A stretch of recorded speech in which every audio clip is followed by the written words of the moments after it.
ಇವತ್ತಿನ ಈ ರೆಸಿಪಿಗೆ ನೀವೆಲ್ಲ ಫಿದಾ ಆಗೋದಂತೂ ಗ್ಯಾರಂಟಿ. ತುಂಬ ಸುಲಭ, ತುಂಬ ರುಚಿ. ಹೇಗೆ ಹೇಳಬೇಕಂತಲೇ ಅರ್ಥ ಆಗ್ತಿಲ್ಲ. ಯಾಕಂದರೆ ಇದು breakfast, lunch, dinner any time ತಿನ್ಬೋದು. ವೆಯ್ಟ್ ಲಾಸಿಗೆ ಕೂಡ ಇದು 100% ರೆಸಿಪಿ ಅಂತ ಹೇಳ್ಬೋದು. ಈ ಹಬೆ ವಡೆ.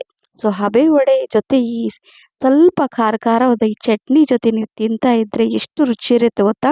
ಬಿಸಿ ಬಿಸಿ ಹಬೆ ವಡೆ ಈ ಥರ ಮಾಡಿಕೊಂಡು ಸ್ವಲ್ಪ ತುಪ್ಪ ಹಾಕ್ಕೊಳ್ಳಿ ಈ ಚಟ್ನಿ ಜೊತೆ. ತುಂಬ ಚೆನ್ನಾಗಿರುತ್ತೆ.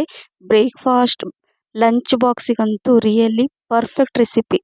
ಇದು ನಾನು ಬೆಳಗ್ಗೆ ಬ್ರೇಕ್‌ಫಾಸ್ಟಿಗೆ ಮಾಡಿದೆ, ಲಂಚ್ ಬಾಕ್ಸ್ ಕೊಟ್ಟೆ. ಎಲ್ಲರೂ ಈ ರೆಸಿಪಿಗೆ ಫಿದಾ ಆದರು. ದಿನ ಇದೇ ರೀತಿ ಮಾಡು ಅಂತ ಕೂಡ ಕೇಳಿದರು. ಬನ್ನಿ ಯಾವ ರೀತಿ ಮಾಡೋದು ಅಂತ ನೋಡೋಣ. ಇಲ್ಲಿ ಮೊದಲು ನಾನು ಕಡಲೆಬೇಳೆ ತೊಗೊಂಡಿದ್ದೀನಿ. 125 ಗ್ರಾಮ್ ಅಷ್ಟು ಇದೆ. ಸೊ ಈ ಕಪ್ಪಿಂದ ನೋಡಿ.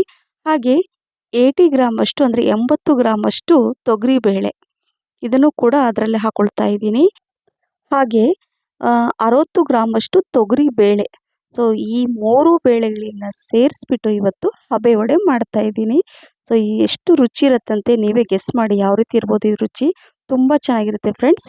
ಇದನ್ನು ನೀಟಾಗಿ ಸ್ವಲ್ಪ 2ರಿಂದ 3 ಟೈಮ್ ನೀಟಾಗಿ ವಾಶ್ ಮಾಡಿಕೊಂಡು ಇದಕ್ಕೆ ಎಷ್ಟು ಬೇಕೋ ಅಷ್ಟು ನೀರನ್ನು ಈ ಥರ ಹಾಕ್ಕೊಂಡು ಓವರ್ ನೈಟ್ ಇದನ್ನು ಮುಚ್ಚಿಟ್ಬಿಡ್ತೀನಿ ನೋಡಿ. ಅಥವಾ ನೀವು ಸಾಯಂಕಾಲ ಮಾಡಬೇಕಂದ್ರೆ ಬೆಳಗ್ಗೆ ಕೂಡ ನೆನೆಸ್ಕೊಂಡು ಮಾಡ್ಬೋದು.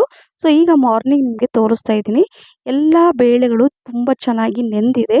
ಸೊ ಎಲ್ಲ ಒನ್ ಟೈಪ್ ಈ ಥರ ತೆಗೆದುಬಿಟ್ಟು ಅಂದರೆ ನೋಡಿ ಈ ರೀತಿಯಾಗಿ ನೆನಿಬೇಕು. ತುಂಬ ಚೆನ್ನಾಗಿ ನೆಂದರೆ ರುಚಿ ತುಂಬ ಚೆನ್ನಾಗಿರುತ್ತೆ. ಸೊ ಹಾಗಾಗಿ ನಾನು ಮಾರ್ನಿಂಗ್ ಬ್ರೇಕ್‌ಫಾಸ್ಟಿಗೆ ಮಾಡ್ತಾಯಿದ್ದೀನಿ, ಲಂಚ್ ಬಾಕ್ಸಿಗೆ ಮಾಡ್ತಾ ಇರೋದ್ರಿಂದ ರಾತ್ರಿನೇ ನೆನೆಸಿಟ್ಟಿದ್ದೆ. ಸೊ ನೀರೆಲ್ಲ ತೆಗೆದುಬಿಟ್ಟು ಅದನ್ನು ಸೈಡಲ್ಲಿ ಇಟ್ಕೊಳ್ತೀನಿ. ಈಗ ಇದಕ್ಕೆ ಏನೇನು ಹಾಕಬೇಕು ಹಬೆ ವಡೆಗೆ ಅಂತ ನಿಮಗೆ ಒಂದೊಂದಾಗಿ ತೋರಿಸ್ತಾ ಹೋಗ್ತೀನಿ. ಇಲ್ಲಿ ಒಂದು ಅರ್ಧ ಕಪ್ಪಷ್ಟು ನಾನಿಲ್ಲಿ ಅಂದರೆ ಒಂದು ದೊಡ್ಡ ಪೀಸಷ್ಟು ಇಲ್ಲಿ ನಾನೇನಂದರೆ ಕೊಕೊನಟ್ ಅಂದರೆ ಹಸಿ ತೆಂಗಿನಕಾಯಿನ ನಾನು ಈ ಥರ ಸಣ್ಣಕ್ಕೆ ಕಟ್ ಮಾಡಿ ಇಟ್ಕೊಂಡಿದ್ದೀನಿ. ಅಥವಾ ತುರಿದ್ಬಿಟ್ಟು ಕೂಡ ಹಾಕೋಬೋದು. ಇಲ್ಲಿ ಒಂದು ಮಿಕ್ಸಿ ಜಾರಲ್ಲಿ ನೆನೆಸಿರುವಂತಹ ಈ ಬೇಳೆಗಳನ್ನು ಇದರಲ್ಲಿ ಹಾಕ್ಕೊಳ್ತಾ ಇದ್ದೀನಿ. ಇದನ್ನು ಯಾವ ರೀತಿ ರುಬ್ಕೋಬೇಕು ಅಂತ ಕೂಡ ನಿಮಗೆ ತೋರಿಸ್ತಾ ಹೋಗ್ತೀನಿ. ಸ್ವಲ್ಪ ಹಸಿ ಶುಂಠಿ ಹಾಗೆ ಬೆಳ್ಳುಳ್ಳಿ ತಿನ್ನಲ್ಲ ಅಂದವರು ಸ್ಕಿಪ್ ಕೂಡ ಮಾಡ್ಬೋದು. ಅರ್ಧ ಕಪ್ಪಷ್ಟು ಏನಂದರೆ ತೆಂಗಿನಕಾಯಿ ಇತ್ತಲ್ವ, ಸೊ ಅದನ್ನು ಜಾಸ್ತಿ ಕೂಡ ಹಾಕ್ಕೊಳ್ಳಿ, ಕಡಿಮೆ ಕೂಡ ಹಾಕೋಬೋದು. ಬಟ್ ತೆಂಗಿನಕಾಯಿನ ಸ್ಕಿಪ್ ಮಾಡಬೇಡಿ. 6 ಹಸಿ ಮೆಣಸಿನ್ಕಾಯಿ, 1 ಟೀ ಸ್ಪೂನಷ್ಟು ಜೀರಿಗೆ, ರುಚಿಗೆ ತಕ್ಕಷ್ಟು ಉಪ್ಪನ್ನು ಹಾಕ್ಕೊಂಡು ನೀರು ಹಾಕ್ಕೊಳ್ಳ್ದೇನೆ ವಿತೌಟ್ ವಾಟರ್ ಇದನ್ನು ಗ್ರೈಂಡ್ ಮಾಡ್ಕೋಬೇಕು. ನೀರು ಹಾಕ್ಕೊಂಡು ನೀವೇನಾದರೂ ಅಳಕ್ ಮಾಡಿಬಿಟ್ರೆ ಅಷ್ಟು ಚೆನ್ನಾಗಾಗಲ್ಲ. ಸೊ ಹಾಗಾಗಿ ಯಾಕಂದರೆ ಅದೆಲ್ಲ ನೆಂದಿರುತ್ತೆ, ನೀರಿನಂಶ ಇರುತ್ತೆ. ಸೊ ಹಾಗಾಗಿ ಈ ರೀತಿಯಾಗಿ ಬರಬೇಕು ನೋಡಿ. ಒಂದು ಪಾತ್ರೆಯಲ್ಲಿ ತೆಗೆದುಬಿಟ್ಟು ಇದನ್ನು ಸೈಡಲ್ಲಿ ಇಟ್ಕೊಂಡಿದ್ದೀನಿ. ತುಂಬ ಫೈನಾಗಿ ರುಬ್ಬಬೇಕು ಅಂತ ಏನಿಲ್ಲ, ಸ್ವಲ್ಪ ತರಿಯಾಗಿದ್ದರೂ ಚೆನ್ನಾಗಿರುತ್ತೆ. ಈಗ ಇದಕ್ಕೆ ಸ್ವಲ್ಪ ಜಾಸ್ತಿ ಪ್ರಮಾಣದಲ್ಲಿ ಕೊತ್ತಂಬರಿ ಸೊಪ್ಪನ್ನು ನೀಟಾಗಿ ತೊಳೆದು ಕಟ್ ಮಾಡಿ ಇಟ್ಕೊಂಡಿದ್ದೀನಿ. ಹಾಗೆ ಒಂದು ದೊಡ್ಡ ಗಾತ್ರದ ಈರುಳ್ಳಿ ಅದನ್ನು ಕೂಡ ಸಣ್ಣಕ್ಕೆ ಹೆಚ್ಚಿಟ್ಕೊಂಡಿದ್ದೀನಿ. ಹಾಗೆ 1 ಕಟ್ಟಷ್ಟು ಸಬ್ಬಸಿಗೆ ಸೊಪ್ಪು ನೀಟಾಗಿ ಉಪ್ಪು ನೀರಲ್ಲಿ ಹಾಕಿ ತೊಳೆದು ನಾನು ಇದನ್ನು ಸಣ್ಣಕ್ಕೆ ಎಷ್ಟಾಗುತ್ತೋ ಅಷ್ಟು ಸಣ್ಣಕ್ಕೆ ಹೆಚ್ಕೊಳ್ಳಿ. ಸಬ್ಬಸಿಗೆ ಸೊಪ್ಪನ್ನು ಸ್ಕಿಪ್ ಮಾಡಬೇಡಿ. ಈ ಹಬೆ ವಡೆ ತುಂಬ ರುಚಿಯಾಗಿರುತ್ತೆ. ಹಾಗಾಗಿ ನಾನು ಹೇಳಿದ ರೀತಿಯಲ್ಲಿ ಒಮ್ಮೆ ಮಾಡಿ ನೀವು ದಿನ ಮಾಡಿ ತಿಂತೀರ. ಈಗ ಇದರಲ್ಲಿ ಕಟ್ ಮಾಡಿರುವಂತಹ ಈರುಳ್ಳಿ, ಕೊತ್ತಂಬರಿ ಸೊಪ್ಪು, ಸಬ್ಬಸಿಗೆ ಸೊಪ್ಪನ್ನ ಇದರಲ್ಲಿ ಹಾಕಿ ಮಿಕ್ಸ್ ಮಾಡಬೇಕು. ಸೊ ನೋಡಿ ಎಷ್ಟು ಸೊಪ್ಪಿರುತ್ತಲ್ವ ಅಷ್ಟು ಚೆನ್ನಾಗಿರುತ್ತೆ. ಸೊ ಏನಂದರೆ ಇದನ್ನು ನೀವು ಸ್ಟೀಮ್ ಮಾಡ್ತೀವಿ ಹಬೆ ವಡೆ ಅಂತ ಹೇಳಿದ್ದೀನಿ. ಸೊ ಹಾಗಾಗಿ ಇದನ್ನು ನೀವು ಡೀಪ್ ಫ್ರೈ ಮಾಡಿ ಕೂಡ ತಿನ್ಬೋದು. ಇದನ್ನೆಲ್ಲ ಮಿಕ್ಸ್ ಮಾಡಿ ಡೀಪ್ ಫ್ರೈ ಮಾಡಿದ್ರು ಕೂಡ ನೀವು ತಿನ್ಬೋದು. ಬಟ್ ಹೆಲ್ದಿಯಾಗಿ ಮಾಡೋಣ ಅಂತ ಇವತ್ತು ಈ ಹಬೆ ವಡೆ ಮಾಡ್ತಾ ಇದ್ದೀನಿ. ಬಟ್ ನಮಗೆ ಡೀಪ್ ಫ್ರೈ ಬೇಕು ಅಂತ ಅನಿಸಿದರೆ ನೀವು ಎಣ್ಣೆಯಲ್ಲಿ ಇದನ್ನು ಡೀಪ್ ಫ್ರೈ ಮಾಡಿ ಕೂಡ ತಿನ್ಬೋದು. ಸೊ ಈಗ ಇದನ್ನೆಲ್ಲ ಮಿಕ್ಸ್ ಮಾಡಿ ಇಟ್ಕೊಂಡಿದ್ದೀನಿ. ಈಗ ಇಲ್ಲಿ ನಾನು ಸ್ಟೀಮ್ ಮಾಡಲಿಕ್ಕೆ ಇಡ್ಲಿ ಪಾತ್ರೆ ತೊಗೊಂಡಿದ್ದೀನಿ. ನೀರು ಹಾಕಿ ಅದು ಬಿಸಿ ಮಾಡ್ತಾ ಇರ್ತೀನಿ, ಅಂದರೆ ಬಿಸಿ ಆಗ್ತಾ ಇರುತ್ತೆ ನೀರು. ಅಷ್ಟರಲ್ಲಿ ಈ ಪ್ಲೇಟಲ್ಲಿ ಸ್ವಲ್ಪ ಎಣ್ಣೆ ಜಸ್ಟ್ ಸ್ವಲ್ಪ ಬ್ರಷಿಂದ ನೀವು ಸ್ಪ್ರೆಡ್ ಮಾಡಿದರೆ ಆಯಿತು. ವಿತೌಟ್ ಆಯಿಲ್ ಕೂಡ ಮಾಡ್ಬೋದು. ಸೊ ಇದು ನೋಡಿದರೆ ವಿತೌಟ್ ಆಯಿಲೇ ರೆಸಿಪಿ ಅಂತ ಕೂಡ ಹೇಳ್ಬೋದು. ಎಣ್ಣೆ ಕೂಡ ಎಲ್ಲಿ ಯೂಸ್ ಮಾಡ್ತೀವಿ ಹೇಳಿ, ಜಸ್ಟ್ ಅಲ್ಲಿ ಒಂಚೂರು ಸ್ಪ್ರೆಡ್ ಮಾಡಲಿಕ್ಕೆ ಅಷ್ಟೇ, ಅಂಟ್ಕೋಬಾರ್ದು ಅಂತ. ಬಟ್ ಇದು ಎಣ್ಣೆ ಹಾಕ್ಕೊಳ್ದೇ ಇದ್ರೂ ಕೂಡ ಅಂಟ್ಕೊಳ್ಳಲ್ಲ.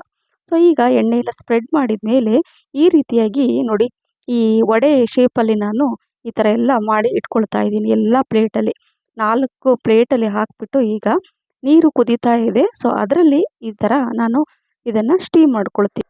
ಮೀಡಿಯಮ್ ಫ್ಲೇಮಲ್ಲಿ ಒಂದು 15 ನಿಮಿಷ 15 ಮಿನಿಟ್ಸ್ ಇದನ್ನು ಸ್ಟೀಮ್ ಮಾಡಿಕೊಂಡ್ರೆ ಸಾಕು, ಬೇಗ ಆಗುತ್ತೆ. ಸೊ ಈಗ ಮೀಡಿಯಮ್ ಫ್ಲೇಮಲ್ಲಿ ಇಟ್ಕೊಂಡು ಇದಕ್ಕೆ ಒಂದು ಖಾರವಾದ ಒಂದು ಚಟ್ನಿ ಮಾಡ್ಕೊಳ್ಳೋಣ. ಈ ಹಬೆ ವಡೆಗೆ ಈ ಚಟ್ನಿ 100% ಪರ್ಫೆಕ್ಟ್, ತುಂಬ ರುಚಿಯಾಗಿರುತ್ತೆ. ಇಲ್ಲಿ ನೋಡಿ, ಒಂದು ದೊಡ್ಡ ಗಾತ್ರದ ಒಂದು ಸ್ವಲ್ಪ ತೆಂಗಿನಕಾಯಿ ಹೊಡೆದಿದ್ದೆ, ಅದರಲ್ಲಿ ಒಂದು ಮುಕ್ಕಾಲಷ್ಟು ನಾನು ತೆಂಗಿನಕಾಯಿ ಕಟ್ ಮಾಡಿ ಇಟ್ಕೊಂಡಿದ್ದೆ, ಅದನ್ನು ಹಾಕ್ಕೊಂಡಿದ್ದೀನಿ. ಸ್ವಲ್ಪ ಜಾಸ್ತಿ ಪ್ರಮಾಣದಲ್ಲಿ ನಿಮಗೆ ಈ ರುಚಿಗೆ ಅನುಗುಣವಾಗಿ ಹಸಿಮೆಣಸಿನ್ಕಾಯಿ ಹಾಕ್ಕೊಳ್ಳಿ, ಶುಂಠಿ, ಬೆಳ್ಳುಳ್ಳಿ, ಸ್ವಲ್ಪ ಹುಣಸೆ ಹಣ್ಣು ನೆನೆಸಿಟ್ಟಿದ್ದೆ ಅದನ್ನು ಹಾಕ್ಕೊಂಡಿದ್ದೀನಿ. ಹಾಗೆ ಒಂದು 2 ಮುಷ್ಟಿಯಷ್ಟು ಪುಟಾಣಿನ ಹಾಕ್ಕೊಂಡಿದ್ದೀನಿ.